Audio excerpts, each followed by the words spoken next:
This episode of The Clear Out was recorded on the 25th of April 2023 at home in Wicklow. And in this episode, I talk about my wedding day memories because I recorded the episode on my 20th wedding anniversary. So the first part of the episode, I'm just taking a little stroll down memory lane and sharing some thoughts on that day, that experience. And then I move on to the topic of neglect. Not related, no connection to my experience of being married. Certainly not an experience I'm willing to confess to at this moment in time. But for some reason, I found myself reflecting on the idea of neglect and the cost of neglect. And something my daughter said to myself and my wife made me more convinced that it was a concept, a topic worth looking at. I end today's episode focusing on two very confronting, disturbing, harrowing stories from Ireland's past, connected to the treatment of women and the treatment of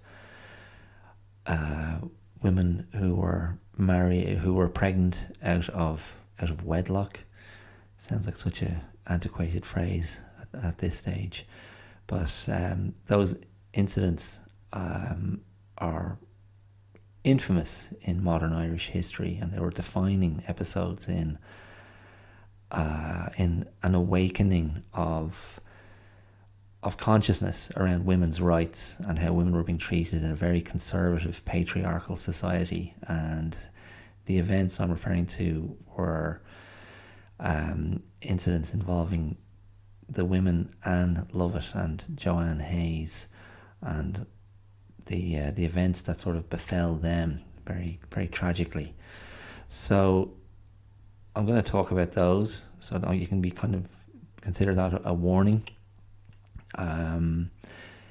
But yeah, it just, for some reason, that those stories were on my mind, and in a way, the implication is that they were the victims of neglect, and examples of how society can fail people and fail vulnerable people. So so that that part of the episode is pretty heavy stuff, but I hope I treat it with due care, and if there's stories you're familiar with, you might be interested. I share my own memories. I was only 10 when those incidents happened in 1984, but I look at them in a bit of detail as well. Okay, so that's what's coming up. A bit of a mixed bag, and quite serious, obviously, in places, but worth a listen, I believe. I will see you there around the corner. Cheers. Ooh, not gonna change my mind, leaving the dream behind, keep my emoji inside. Hi, my name is Dara Clear, and you're listening to The Clear Out. You're very welcome. How are you? How's it going? Are things rolling smoothly, or do you have troubles? Do you have worries? Are you looking towards the future with hope, optimism, ease? Or are you anchored to something in the past that won't quite let go? Or is everything just in the now? That really is one way to approach things with a greater chance of calmness, to be present in the moment, and to resist the impulse to catastrophize, to resist the impulse to panic, to resist the impulse to cast yourself into an endless chain of reaction and reaction to the reaction, and so on, so on, so on. Can you find the presence of mind to step outside that chain and be a witness? Can you be a witness? Can you be a witness to events, to yourself, to the moment? Can you get any objectivity? Or are you just a wasp in a dog's mouth? Getting flung about the place across a sloppy tongue. Oh dear. Anyway, listen, here you are, here I am, here we are together. There has to be a together. This is a strange coming together, because I've already left this moment. This voice comes to you from the past, maybe the very recent past, depending on when you choose to listen. But maybe this is from the distant past. But in any case, this is a disembodied voice, a disembodied representation of consciousness, of my thoughts, my feelings, my unstoppable ego. And it's all for you. It's not for you, is it? It's for me. Thank you for taking part in my ongoing, long-running, personal self-therapy project. Because in many ways, that is what this podcast is. And I continue to trust that the things I do here are relatable and therefore of use, of service. They have the potential. They have the potential to be a mirror. They have a potential to be a sounding board. They have the potential to be a familiar echo of things known to you, things felt by you, things experienced by you. And I believe there's value in that. And it's something to do with recognition. It's something to do with a feeling of simpatico. It's something to do with having the sensation of being a fellow traveller through this messy thing we call life. So yes, that is what I do here on the Clear Out. It is an exploration of wellness, of trying to stay well, of trying to stay honest and authentic. And the project continues because, in my opinion, there is no arrival. And that is nothing to be afraid of. That is nothing to be afraid of. Yeah, that type of arrival, if you believe in its existence, for me it's a dead end. That's when life ceases to be. That's when you no longer exist. And I'm speaking in a metaphorical sense. I think the most inspiring thing that was sent to me in recent times, and I did quote it a few weeks ago, a couple of months ago maybe, since the new year, since the turn of the year, and it was that Maya Angelou quote, which was very simply, "Oh, I haven't seen this day before." And that will always be the case. It's a very strange contradiction. It's a strange paradox. The feeling we can have of endless repetition. The feeling we can have of being that mouse in that treadmill, or that guinea pig or hamster or whatever it might be. The feeling we can have of the eternal recurrence, as Freud, as Nietzsche called it. The sensation that everything is repeated, that you find yourself in the same circumstances again and again and again. It's extraordinary that we can feel like that, and yet if we can just switch our brain to a slightly different setting, where you can appraise each day with, I haven't been here before, because you've just landed in the future.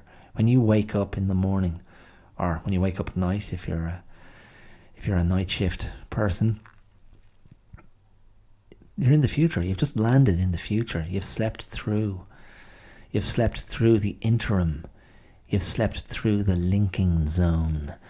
And you wake up. I had an experience like that this morning. I woke up before my alarm. I could hear the rooster crowing in the garden. And I was a little bit disoriented. I thought I was going to be working today, and I ended up not having to, so I permitted myself a bit longer in bed. And I woke up and had to kind of just gather myself and go, where am I? Who am I? What day is it? What am I doing this morning? And I just felt quite calm. And it's like when I had that moment of, oh, this day, I haven't seen this day before. What's it going to bring? And there was a nice blue light in the morning sky that felt promising. It suggested an absence of clouds. That was a very welcome absence. Yesterday morning was so dark and wet, and today was not and is not.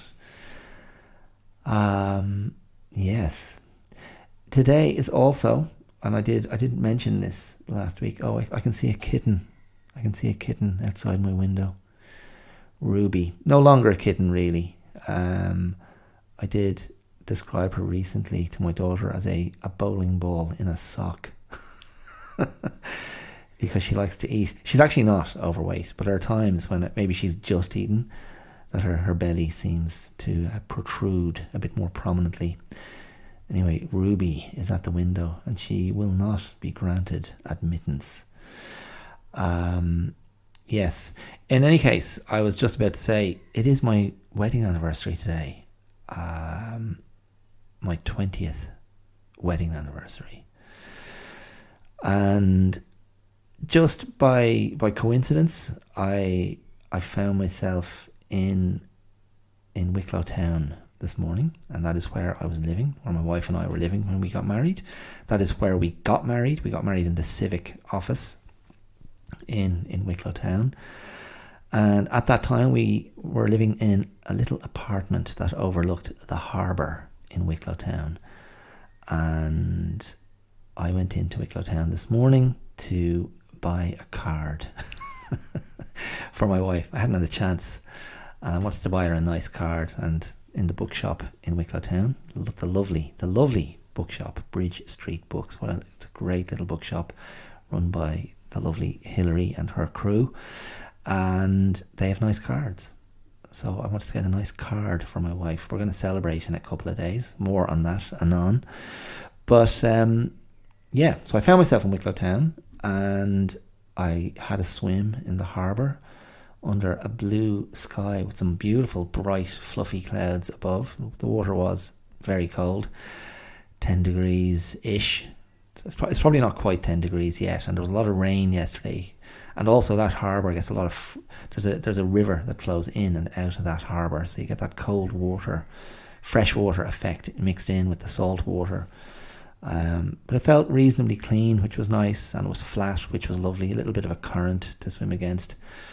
I probably stayed in too long because I'm still feeling a little bit of a chill now, over 2.5 hours later. But yes, I couldn't help but reflect on the past and that day 20 years ago. We woke up on our wedding day and it was lashing rain. And I had to take myself up the street and purchase 6 large umbrellas so we could travel safely to the civic office. I can't even remember. I think we walked. We may not have. Maybe we drove. It wasn't far. My brother-in-law and sister-in-law were over with us from Australia. My best friend was around to be the best man. And there was going to be a small gathering at the civic office, so we needed umbrellas just in case. And we had our ceremony, which was surprisingly moving. Now, what am I trying to say? The language of the civic ceremony was surprisingly poetic. It wasn't just cold, mechanical government language, civic language. A little bit of thought had been put into it. So that was surprising. And it was nice. And when we emerged from the civic office as man and wife, the sun was splitting the stones. It was an omen. It was an omen that the dark days of rain and cloud would be overcome, that the sun would triumph, the light would shine on us, and the weather was great for the rest of the day. I was just kind of revisiting those moments this morning, because I was swimming, mere feet from the apartment where we lived, and a lot of those memories came back very vividly. I mean, come on, 20 years ago. I mean, it's not ancient history or anything, and I still have, most of my faculties, I feel. So it's not a stretch to pull those out of the memory banks. It was a great day. I really did enjoy our wedding day, and I don't think that's something all brides or grooms can say. It can be a very stressful day as well, but I don't know. We just kind of arranged it, planned it, and executed it very well, and it was a little bit informal. We did have a small sit-down family dinner for about 25 of us, including my late grandmother, on my father's side, and that was lovely. And then a friend provided us with a vintage Cadillac and drove us to where we were having our big kind of evening bash in the function room of a local pub very close to my parents' house. And we had about 200 guests and a heaving buffet of delicious food. And of course, my wife being the singer and musician, a host of great musicians and singers and performers, and lots of friends and family friends and surprise guests. And one of the best surprise guests, actually, who turned up at the civic office. Now, I knew he was coming, my wife didn't, but was an old friend of hers from Sydney. And she walked into the civic offices, and there he was, and popped out behind the door and nearly gave her a heart attack. So that was great.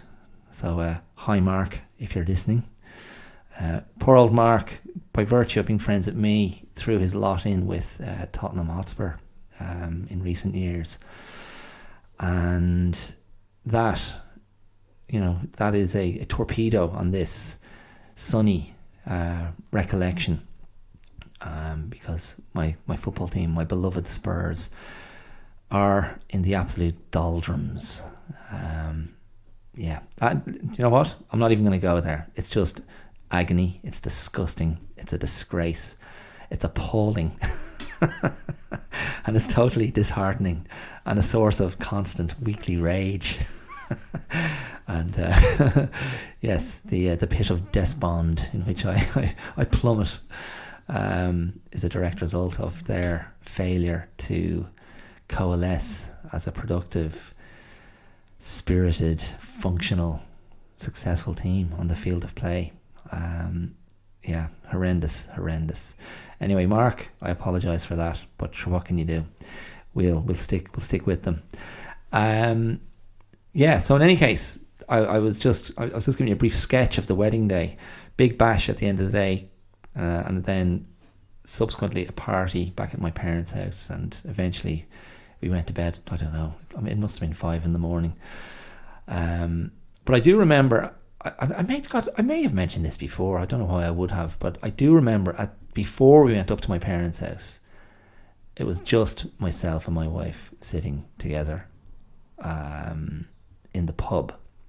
So everyone had left the function room, and we just had a moment of holy hell, holy shit. This is it. It's done. The deed is done. We are man and wife, and hasn't this gone well? And it was lovely. it was a nice little moment of that presence of mind I was referring to before, to just kind of go, here we are, this is now, before heading up to the debauchery of a party at my parents' house. And that's all fine. Anyway, the next day, the following day, we were booked into a local, very nice boutique hotel, and to have our sort of the first night of our honeymoon before having a little trip out to the west of Ireland for our actual honeymoon. Anyway, my I didn't drive at the time, and my wife's car wouldn't start, so we ended up going to this lovely boutique hotel in my father's work van. And that's grand. Now, it was a particular van. It's a Toyota Hayes. It was a red Toyota Hayes.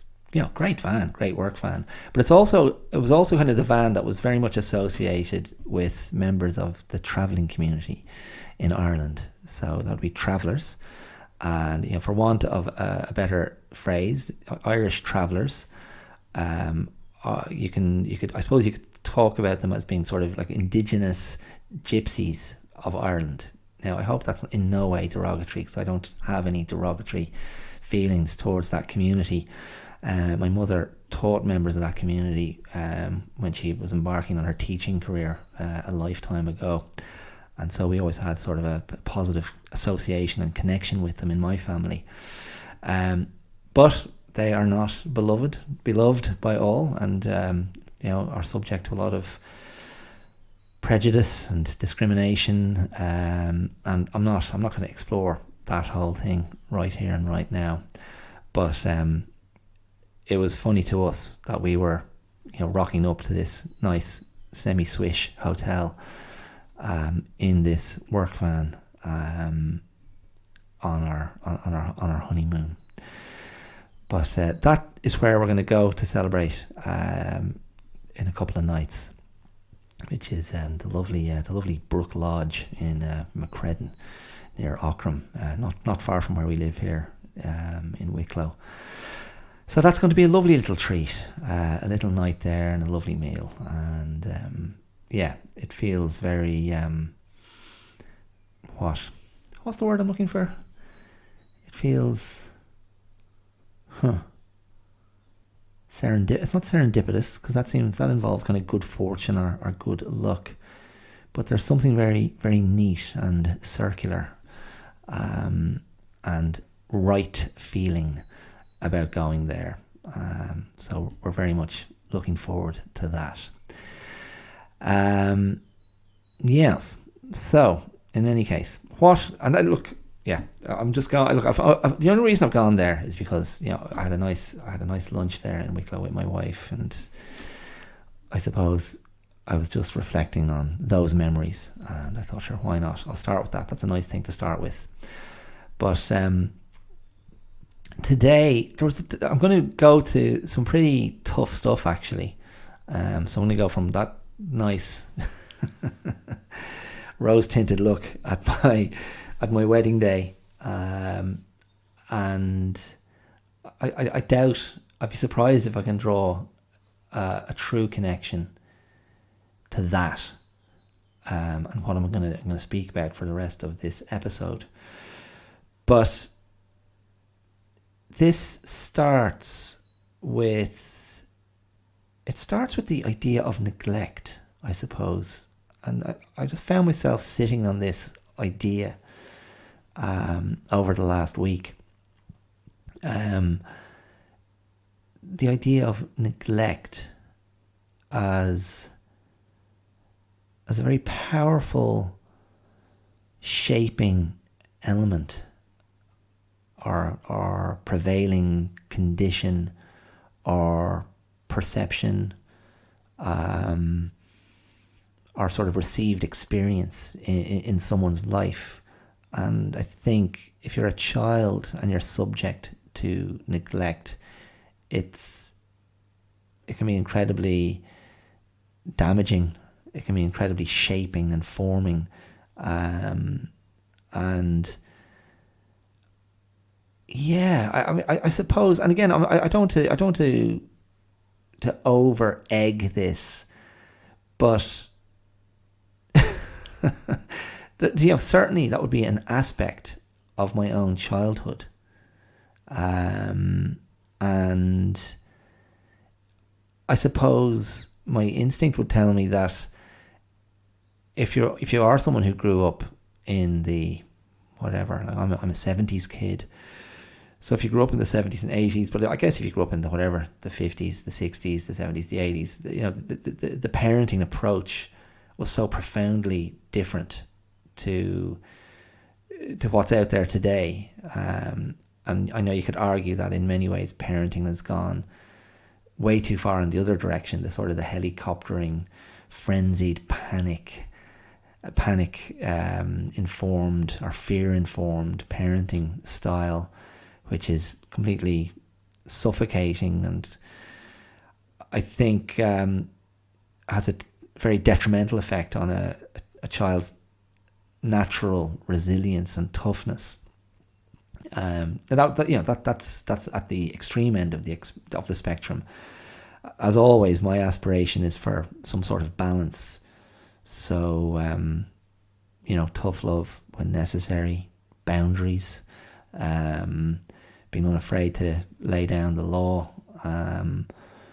but to never neglect the loving, caring, nurturing side of things, and to emphasize them as underpinning everything else, and to act out what those things look like, not just to say the words or talk about them as ideas, but to be demonstrative. And yeah, I'll see where I'm going to go with this, because as ever, I just have this little popcorn seed knocking around my head, and I'm not sure exactly what my through line is here. And I'm going to hop off from this in a while and go to something broader and social and cultural and historic, specific to Ireland, because it's really been in my mind. But it's funny. My daughter said something to me, to my wife and I the other day. She was, my daughter's a very keen, when she's in the mood, she's a very keen producer of pictures, drawings, art. Just kind of rattles them off for following various impulses, and she's really she's incredibly sort of well intentioned.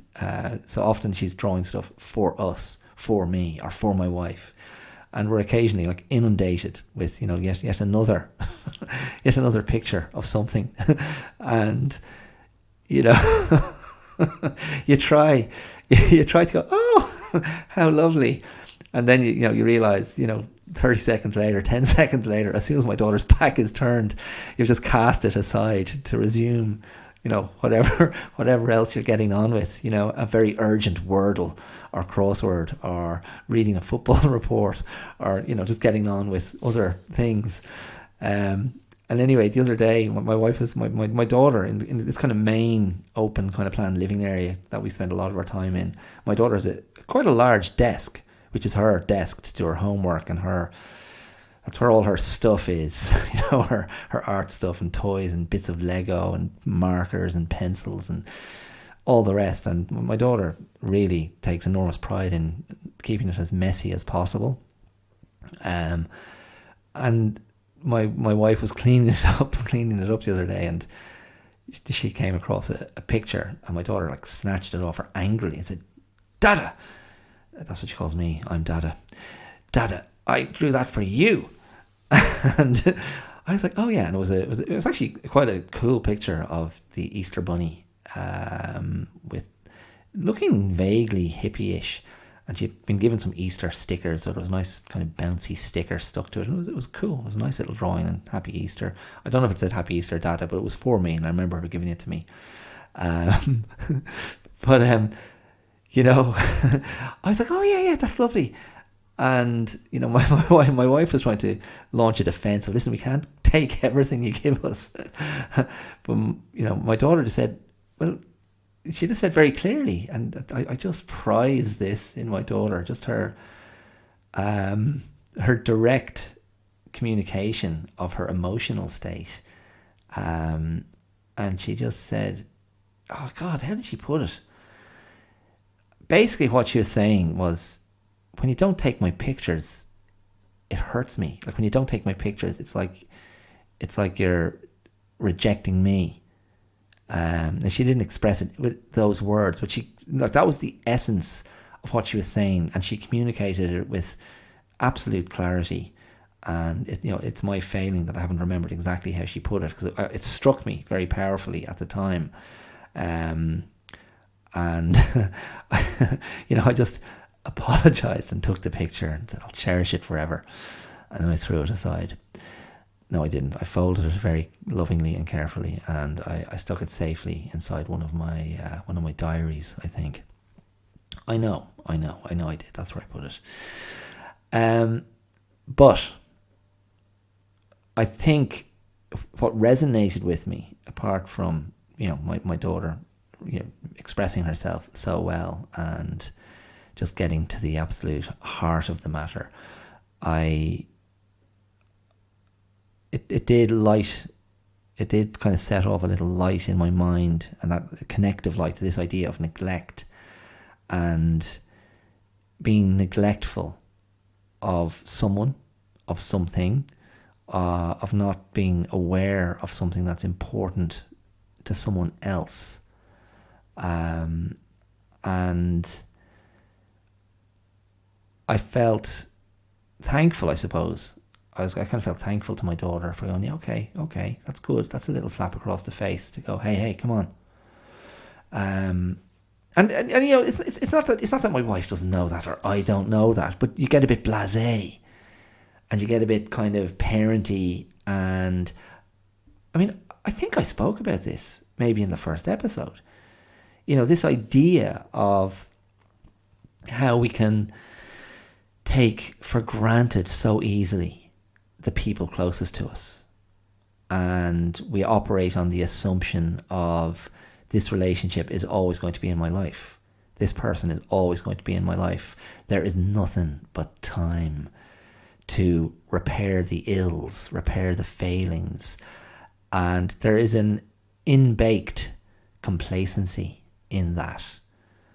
And, I say that while also feeling very strongly, I don't want to be overly precious or overly attentive or celebrate every single little tiny moment in my daughter's life, because I can't stand that.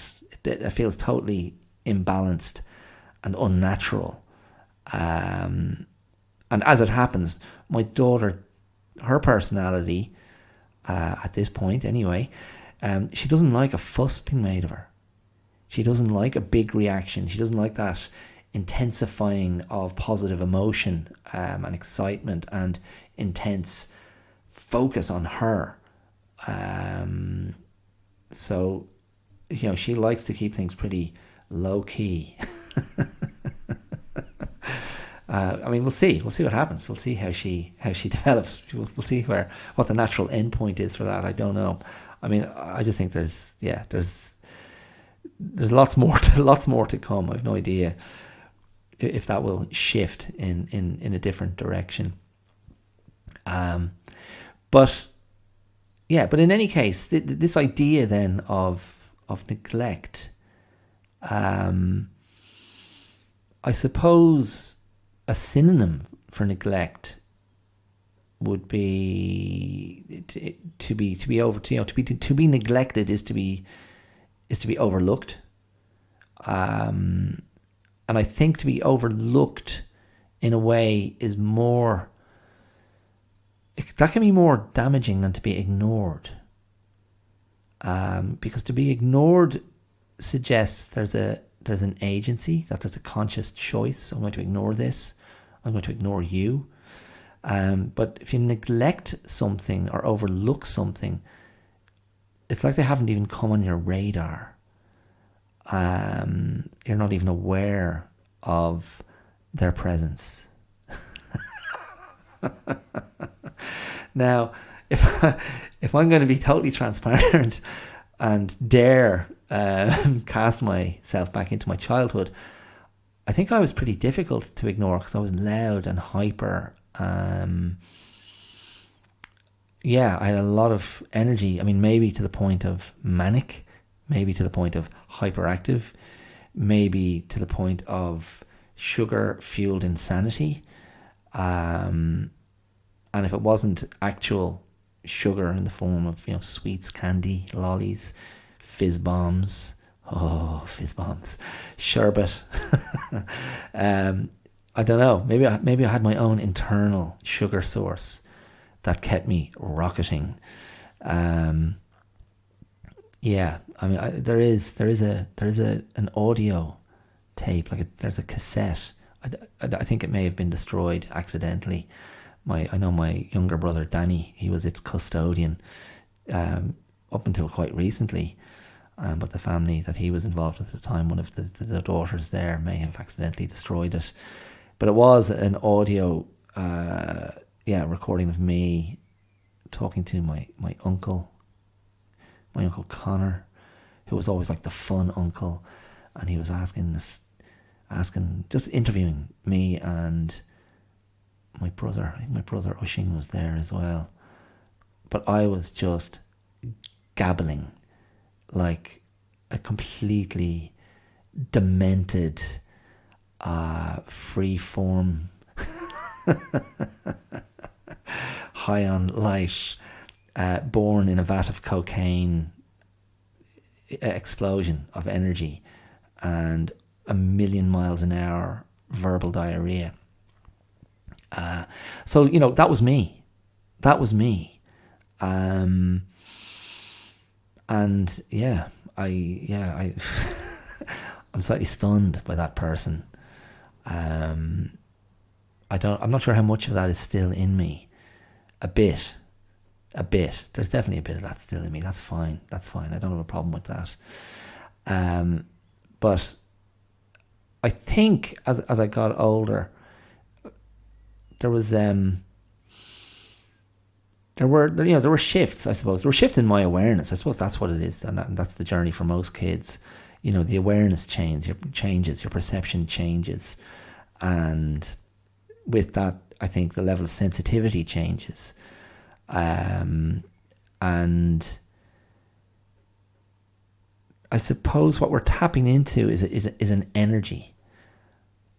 Yeah, and the only reason I'm hesitating here is because I haven't fully thought this through. So I'm thinking in my seat as I speak, because I'm not sure where I want to go with this. But I've a lot of memories of time spent in pubs. So drink features, and I guess, yeah. I mean, this was the lifestyle choice of my parents. There was a lot of time in pubs, a lot of time in other people's houses, or drinking. I never felt at risk. I never felt there was real danger, and it was just, and very normal culturally in Ireland, and still is. The pub and drinking being the centre of the social scene, but it did, of course, bring a sort of a neglectfulness. And maybe this is what I was referring to before when I was talking about if you're a kid of the 70s, the 80s, maybe before 60s, 50s. What Americans refer to as latchkey kids. The whole kind of, you'll be fine, sort yourself out, don't worry about it. A very hands-off approach to parenting, and there were great upsides to that in terms of the adventures you could have and the scrapes you could get into, and what you might be off doing, which would have been, of course, dictated, on a case by case basis, depending on the kids who involved or who the pals were or what the environment was. But I think over time, if I think of adolescence, if I think back, and I referred a couple of weeks ago to this idea of kind of smothering indifference, an overwhelming sense of a lack of interest. That feeling got stronger and stronger and stronger as I got older. Yeah, and has continued, I suppose. And I'm not sure. It probably doesn't sound this way, but I'm not really talking about myself. This isn't, in terms of this idea of neglect. I'm not sitting here, feeling sorry for myself or feeling sad. I'm very comfortable with how I've processed those experiences, that childhood, that adolescence. I know who I am. I know where I came from, and I'm happy with the work I've done on myself. But neglect as an idea just struck me as like it's quite a powerful idea, and certainly, if I project into the future and go, what's my daughter going to come back to me with, or come back to both of us? So she'll have different issues with each of us, I suspect, as when she gets older, and it's very unlikely to be the areas that we paid attention to. It's more likely to be the areas that we neglected, or she feels that we neglected. And see, it's hard to know what those areas are if people don't tell you, or if you're not being particularly observant or mindful or striving to constantly pay attention. And I don't think that's how parenting works generally, because people are just wrecked and dealing with their own personal stresses, their relational stresses, life stresses, work stresses, whatever else. And, parents inevitably take their eye off the ball. And I think for young people, it's like that's part of their journey of maturation. And that can be challenging and difficult. And it may carry with it a feeling of injustice. It may carry with it the perception of being abandoned, or being uncared for. And in my own case, when I'd certainly probably be able to produce a list of a charge sheet with which to beat my parents, but that exercise is for another day, not for now. But I was going to say, if I project into the future with my daughter, all I hope for really is that she, that something foundationally solid in our relationship will withstand all the crap that will inevitably come. And maybe it's not inevitable. I don't know.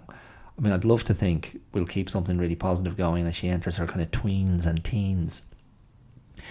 But I think if my wife and I have kind of striven for anything, it's to lay down a really solid base where our daughter feels we're safe and that she can trust us and that there's love here, and we can keep that chain of communication open, that channel of communication, I should say, open.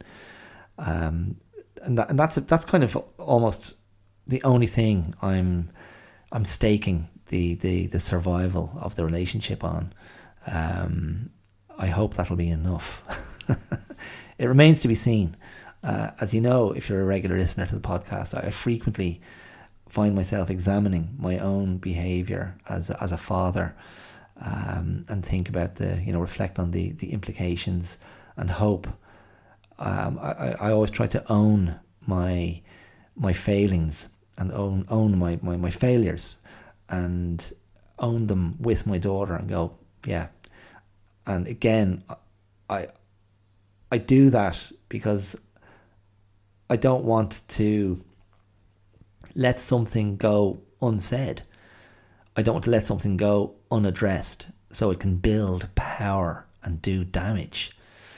And that will continue to be my philosophy. And so, on that idea, the unsaid, the overlooked, the neglected, the turned away from, the uncared for, I'm going to finish today's episode. So for the last half an hour maybe, I'm going to talk a little bit about these key events that happened in Irish life, Irish society about 40 years ago. And these are events that happened to young women. These are events that happened to unwed mothers. And these events happened very close together chronologically, purely coincidentally. But for some reason, and I'm not really sure what sort of planted this seed in my mind or in my emotions, because I feel very emotional about this. But it's topical again at the moment, and maybe it's because it's coming up to anniversaries. But in any case, I'm going to talk about the year 1984 and these very high-profile incidents that happened in Ireland in January and April 1984. And if you're an Irish listener of a certain age, if I say the names Anne Lovett and Joanne Hayes, you'll know who I'm talking about immediately.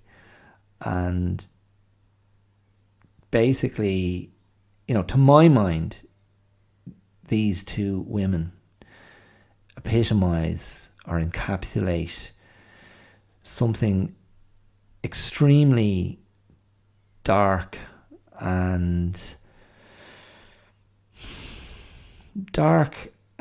misogynistic and regressive and frightening about Ireland at that time, and the kind of the psyche of a damaged nation, the psyche of a damaged culture, the psyche of a culture and of a people who were very much in the grip of a repressive, controlling, moralistic Catholicism that had extremely forbidding attitudes towards sex and probably more so than anything towards the female body, and in particular towards the idea of an unwed mother. And if you're hearing this stuff for the first time, Anne Lovett was a 15-year-old schoolgirl who was pregnant, and on the morning of January 31st, 1984, she took herself to a local grotto in her town where she had her baby, and she brought a scissors and cut the umbilical cord, and her baby died. So she was found in a terrible state in this, adjacent to the grotto. Her baby was lying nearby, wrapped in a coat, dead. It's a baby boy, and she died herself hours later in a nearby hospital. And her story, I don't think, came out until after her funeral. I think a local guard, a local policeman contacted the national media to share the story with them. And a few months later, in April of 1984, a woman by the name of Joanne Hayes, who was 25, she found herself at the center of a story where a baby, and this is particularly gruesome. So I apologize if this is confronting stuff. But a baby washed up on the shores of a local beach down in Cahersiveen in Kerry, and the baby had been stabbed 28 times. And this woman, Joanne Hayes, she was discovered to have been pregnant herself in this same timeline. Now, she had a baby that was stillborn, and that baby was buried on her family farm. But when police went down to investigate the baby that had been found, the stabbed baby, and they found out about this local woman who had just had a baby, and they subsequently discovered the buried baby, they decided that she had, that she was the mother of both children. And she was sort of dragged through the courts and dragged through the media. And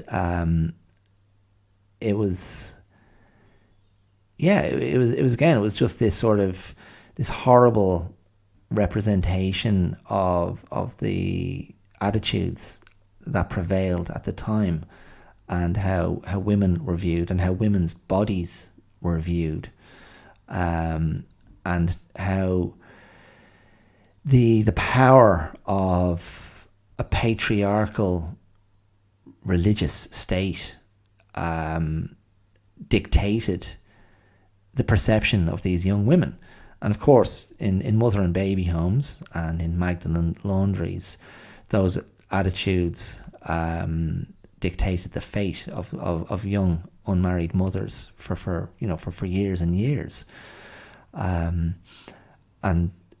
the implied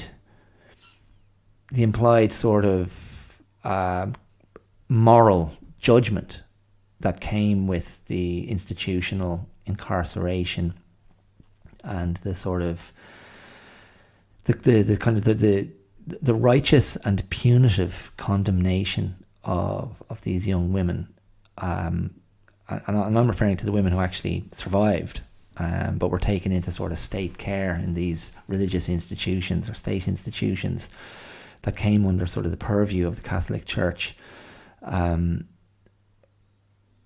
It reflected those deeply moralistic, judgmental, repressive attitudes, and you put that in, you lay that context on top of the actions of Anne Lovett, the schoolgirl who's from Granard in County Longford, and of Joanne Hayes, who was 25 and down in Kerry. And it kind of makes sense that, women in Ireland at that time felt, well, this is the end of me. If it's known I have this baby, and I'm not married, and who knows who the father was, but what'll become of me? And so the best thing is to get rid of it. But you couldn't get an abortion in Ireland. So many women would have travelled across to England to get abortions if they had the means to do so, if they had the contacts, if they had the information, if they had the support.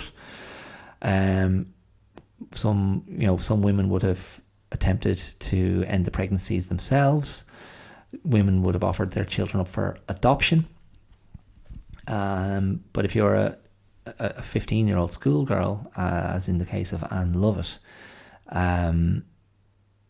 and remember, of course, these were the days of, information was much harder to come by.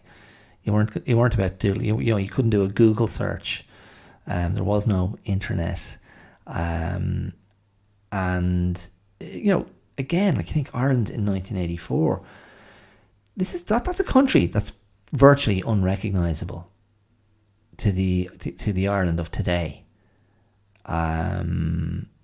Like all around, and don't get me wrong, you could travel, around Ireland today, and you'd find very remote, very rural, very isolated areas. But I guarantee you, all around the country, in those areas, you're going to find people who are very much on the cusp of, living in the fullness of modern technology. They could be working remotely, for any company in the world. They could have access to everything going. They could be far more they could be as cutting edge with how they're living as anyone who's living in any of the major population centres. But these, like in 1984, I was 10, and I have like vague recollections of these stories. I remember the story about the girl and scissors and the grotto and a baby in, I think my perception of it as a kid was like it was a graveyard. And I remember just hearing about the Kerry babies. So that was where Joanne Hayes was.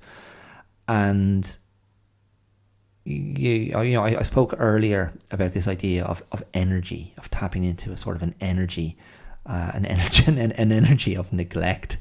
And at the time, as a 10-year-old, I just felt I didn't understand the stories or know the stories in any great detail, but I was aware of this energy, and it was kind of an energy of tragedy, an energy of shame, an energy of sadness. And my recollection is it was the energy of something incredibly wrong, almost akin to murder. And I don't think my sense was the murder of the children, the babies. My sense was it was the murder of these women. Now, Joanne Hayes is alive and well, and only very recently, in recent years, finally received an apology from the state, and her family and her received a significant financial compensation. But like Anne Lovett obviously died then. A sister of her sister committed suicide only 3 months later. Her father died a year later, I think. Her mother outlived them by some time. But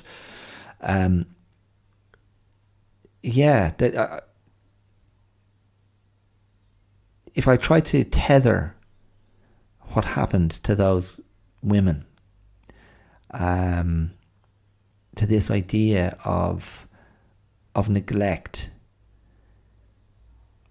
I mean,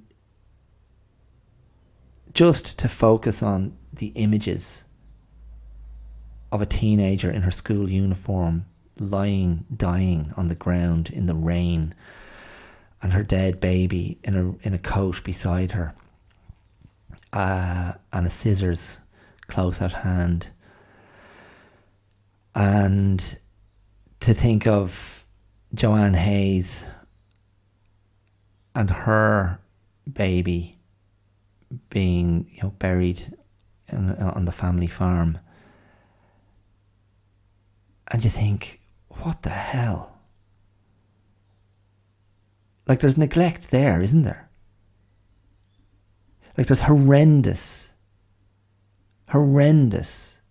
societal neglect and horrendous kind of wrongness of thinking that would force women to do that, and a terrible sort of absence of, as is often the case with female victimhood, a terrible absence of implicating male agency or male culpability in these acts. Starting with the fathering of the children, but then rising or expanding outwards rapidly to all the figures of male power, whether it's police or legal representatives or state representatives, or religious figures, the higher ups in government, archbishops, etc. And I mean, I spoke maybe 6 months ago. I spoke about the scenes in Iran and the protests and all the activism there about women's rights and fighting against religious oppression, suppression, religious violence, and the sort of the sort of the policing of women's bodies, the policing of the wearing, how women can wear their hair there, and I spoke in some detail about that, and it's impossible not to draw a parallel here to what I'm talking about now. And you kind of go, well, okay, that's 40 years ago. Ireland has changed, and it has. It's changed in so many ways, socially, progressively speaking, and yet there is, and I don't think Ireland is necessarily exceptional in this case, but maybe it's the size of the country, and that maybe makes it feel more intense, more pressurized, more present. But maybe no country ever truly wants to look at its shameful history. Maybe countries indulge in sort of institutional neglect. I mean, the phrase that would have been used is, certainly around Ireland, or in relation to this type of Irish social history, would be conspiracies of silence, with people just not talking. And to this day, the community of Granard in Longford, where Anne Lovett was from and where that horrible tragedy unfolded, largely speaking, they've remained, they've kept themselves very kind of shut off from media, and not spoken about it, and not really gone there or wanted to explore those events and the kind of the various tragedies that seem to emanate from Anne Lovett's death. And that's, I suppose, as a local community, that's their right. But I don't know. If we go back to what I was saying before about my hopes with my own parenting approach and my daughter, the idea of, address the failure, address the bad moments and own them, and that's how healing happens, and that's how you create at least the possibility of growth, of evolution, and of a deeper, more trusting understanding. And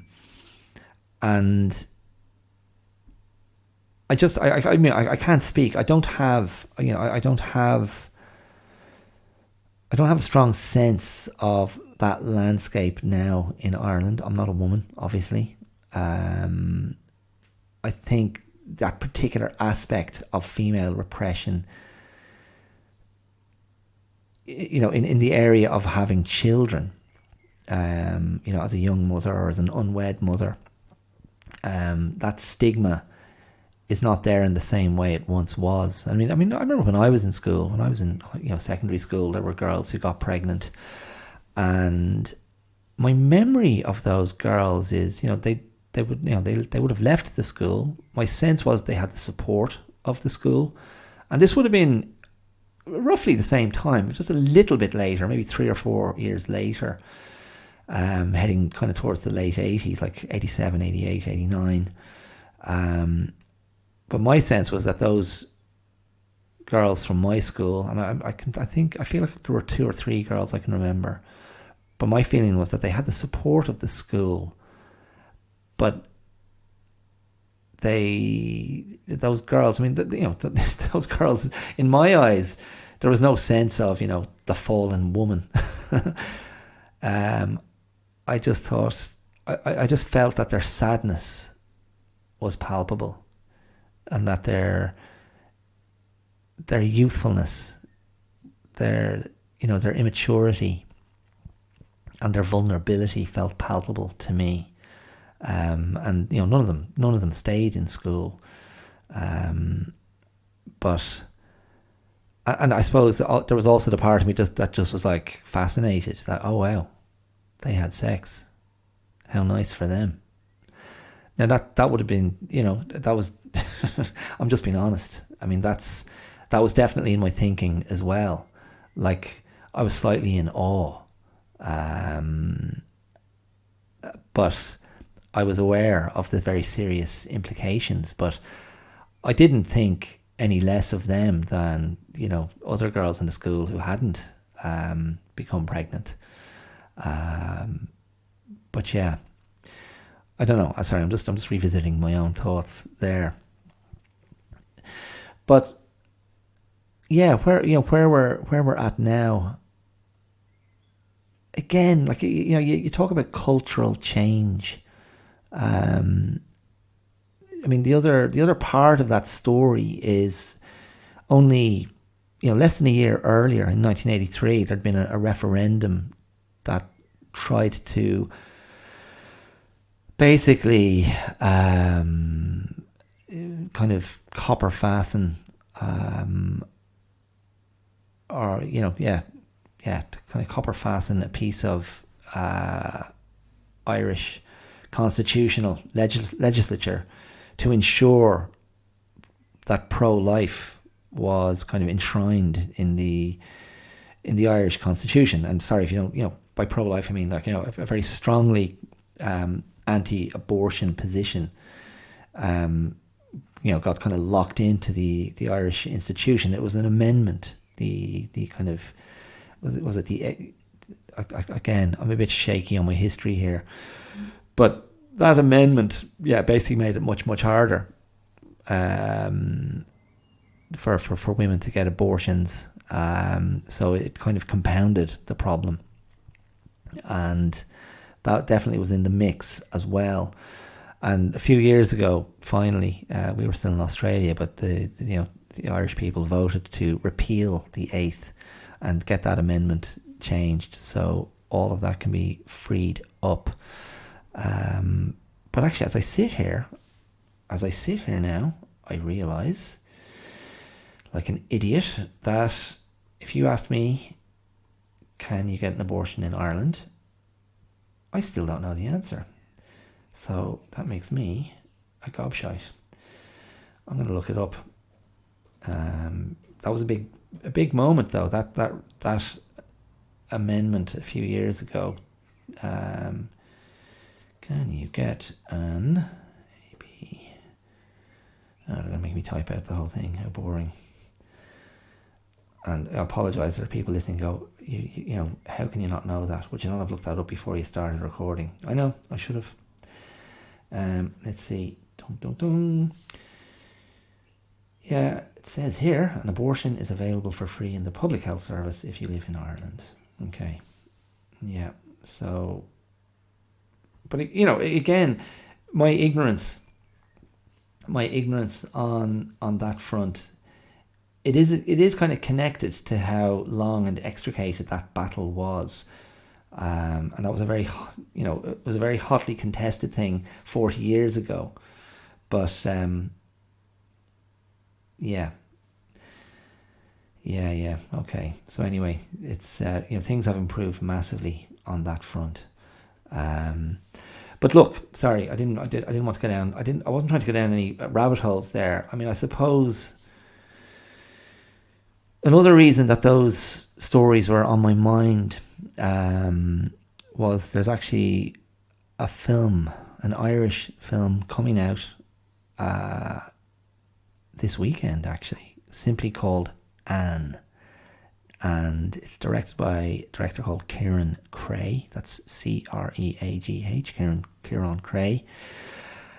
And it stars young Irish actress Zara Devlin. And the film's going to tell the story of the final day of Anne Lovett's life. And I read a profile, of that, of the movie and the story a few days ago, and that's probably what really kind of kicked me into wanting to talk about it today. I don't know. So that's, that'll be one to watch out for. The director said they found it very hard. Like, listen to this. The director said it was very difficult to raise money for that in Ireland, and they ended up getting quite a bit of funding from America. And doesn't that kind of tell you something? Now, maybe that's just, producers, potential investors going, nah, this is a story that people aren't going to want to watch. But it also says, come on, was there not someone with a bit of money who was like, yeah, this is a really important thing to talk about. It's a really important part of our history, our social history to share. It was very real. It was very, very, very real. Yeah, and actually, I just had a flash. I had one of my ex-girlfriends, so we're going back to the mid-90s, one of her friends got pregnant and didn't want to keep the baby, and she had to travel over to England, and I was involved insofar as my girlfriend asked me to give them money so that she could go across, which I did. That was the mid-90s. Yeah. So that was still that's not that long ago. Although that's only 10 years after the stories I've just been talking about. But look, yeah, I'm going to attach a couple of links because I listened to. There's a couple of great, shortish but really good and far more informed podcasts on these specific stories that you might find interesting, and I'll attach them. I'll throw links into them in the information for this episode. But I suppose to conclude, like if young women and if young pregnant women were among the most vulnerable people in Irish society 40 years ago, and you'd like to think nowadays that is no longer the case, and I believe that's no longer the case. Certainly not to the extent it was the case back then.